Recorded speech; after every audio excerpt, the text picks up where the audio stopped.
बंधूंनो, माधवभाऊ तरुण यांनी सांगितलं की आम्ही ज्या मागण्या मागतो सरकारकडे त्या मागण्या कधीच पूर्ण होत नाही। या देशामध्ये 1931 पासून ओबीसीची जनगणना जी झाली ती जनगणना आतापर्यंत झालेली नाही। 1950 पासून जी जनगणनेची मागणी आहे ओबीसी बांधवाची ती मागणी आजपर्यंत कंप्लीट झालेली नाही। आणि ज्या मागण्या आपण सरकारकडे करत नाही, कोणी मागणी केली नाही, कोणत्याही महिलेने मागणी केली नाही की आम्हाला सरकारी बसमध्ये अर्धी तिकीट द्यावी, कोणी मागणी केली नाही की आम्हाला ही लाडकी बहीण योजना द्यावी, कोणी मागणी केली नाही। आणि म्हणून ज्या मागण्या आपण कधी करत नाही त्या मागण्या का करत आहे? म्हणजे सरकार आम्हाला भिकारी समजत आहे, आम्हाला तुकडे फेकत आहेत आणि ज्या आमच्या हक्काच्या मागण्या आहेत ते हक्क आमचे नाकारत आहेत आणि निवड केवळ आम्हाला भिकारी समजून तुकडे फेकण्याचे कार्य करत आहेत। आणि म्हणून बंधूंनो, ओबीसीची जनगणना झाली पाहिजे। सन्माननीय जे पक्षाचे नेते आहेत त्यांनी ओबीसीची जनगणनेची मागणी प्रामुख्याने आपापल्या पक्षाकडे करावी।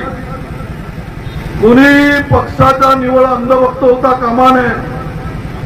आज बहुसंख्य लोक ओबीसीची जनगणना न होता ओबीसी मध्ये रोहिणी आयोगाला, या रोहिणी आयोगानुसार काही ओबीसीच्या जाती या अत्यंत पुकारलेल्या आहेत आणि त्यांना आरक्षणातून हटवावा अशी शिफारस केलेली आहे।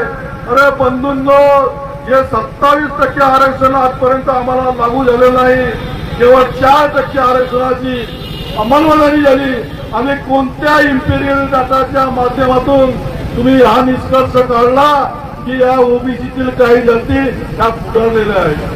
हे फोडा आणि राज्य करा या दिवशीनुसार हे इंग्रजांनी जे अवलंबलं होतं तेच हे मनुवादी अवलंबत आहे। ज्याप्रमाणे ओबीसीवर रोहिणी आयोग लागला त्याचप्रमाणे एससी एसटी वर आता हा वर्गीकरण करण्यात येत आहे। म्हणजे जे लोक शिकलेले आहेत, ज्यांनी शिक्षणाचे महत्व घेतलेलं आहे, त्या जातींना आरक्षण नाकारण्यात येईल। तुम्हाला भरपूर नोकऱ्या लागल्या आणि ज्या लोकांनी शिक्षणाचा लाभ घेतला नाही त्यांना म्हणणार की तुम्हाला आरक्षण देतो, आणि जेव्हा त्यांच्यामध्ये शिक्षणाचं प्रमाणच राहणार नाही तेव्हा नॉट फॉर सुटेबल असा शेरा मानून हे जागा जनरलमध्ये भरण्याचं आज षडयंत्र आहे। बंधू आणि भगिनींनो, आपण पाहिलं तर की लॅटरल एंट्रीच्या माध्यमातून 2018 पासून या देशामध्ये लॅटरल एंट्रीच्या माध्यमातून जे लोक यूपीएससी एमपीएससीच्या माध्यमातून IAS IPS होत होते त्यांना नाकारून कोणती परीक्षा न घेता कॉर्पोरेट सेक्टरमधील लोक 2018 मध्ये 10 लोकांची नियुक्ती करण्यात आली, त्यानंतर 19 मध्ये 9 लोकांची नियुक्ती करण्यात आली आणि आतापर्यंत असे 200 लोकांची नियुक्ती या ठिकाणी करण्यात आली। आता नुकतेच 45 लोकांची ऍड निघाली होती, पण संपूर्ण विरोधी पक्ष त्याच्यावर तुटून पडला आणि 10 मुद्दा संसदेत गाजल्यामुळे त्यांना त्या लॅटरल एंट्रीला स्थगिती द्यावी लागली। आणि म्हणून आपण सर्वांनी या माध्यमातून सरकारवर दबाव आणण्याची गरज आहे। बांगलादेशामध्ये आज जी परिस्थिती निर्माण झाली, सुप्रीम कोर्टाच्या निर्णयामुळे संपूर्ण बांगलादेश रस्त्यावर आला आणि त्यांच्या रेट्यामुळे सुप्रीम कोर्टाच्या जजला सुद्धा राजीनामा द्यावा लागला। तिथल्या देशातील पंतप्रधान यांना देश सोडून घ्यावा लागला। परिस्थिती काय की तिथे जे दादागिरी चालू होती, तिथे जो विरोधी पक्षाचा दमन सुरू होता, तिथे जे मीडियाचा दमन सुरू होता, आज आपल्या देशामध्ये निव्वळ मोदी मीडिया हा प्रकार सुरू आहे।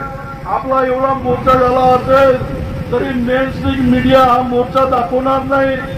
निवड ज्या गोष्टी ज्या मीडियाला सरकार सांगते तेवढ्या ज्या गोष्टी करत असतात, ही गोष्ट हे लोक आता सांगतात। काही लोक बांगलादेशामध्ये हिंदूंच्या कत्तली झाल्या, अमुक झाल्या, तमुक झाल्या। अरे या देशामध्ये मणिपूरमध्ये आमच्या आदिवासी महिलांवर बलात्कार झाले, त्यांचे तुकडे तुकडे करण्यात आले, त्यांना विवस्त करण्यात आले, तेव्हा हे मनवादी कुठे होते? या देशातल्या हिंदूंना तुम्ही वाचवू शकलं नाही। आणि बांगलादेशाची गोष्ट करता, काल बदलापूरमध्ये दोन चिमुकलीवर बलात्कार करण्यात आला आणि त्या चिमुकल्यांच्या पालक जेव्हा एफआयआर दाखल करण्यात आले, 13 तास त्यांना ताब्यात ठेवण्यात आलं। संपूर्ण बदलापूर रस्त्यावरला रेल्वे बंद करण्यात आल्या। तर याच्यामध्ये बळा नेत्याचे जी शाळा होती त्या शाळेमुळे त्या 13 घंटे हा एफआयआर दाखल करण्यात नाही आला। आणि म्हणून आमची सर्वांची मागणी आहे की या देशामध्ये ओबीसीची जनगणना झाली पाहिजे। नवे ओबीसीची तर सर्व समाजाची जातीनिहाय जनगणना झाली पाहिजे। एससी एसटी ओबीसी वर क्रिमिनलची जाचगट लागलेली आहे, ही जाचगट रद्द केली पाहिजे। त्याचप्रमाणे 52% ओबीसींना 52% आरक्षण मिळालं पाहिजे आणि एससी एसटी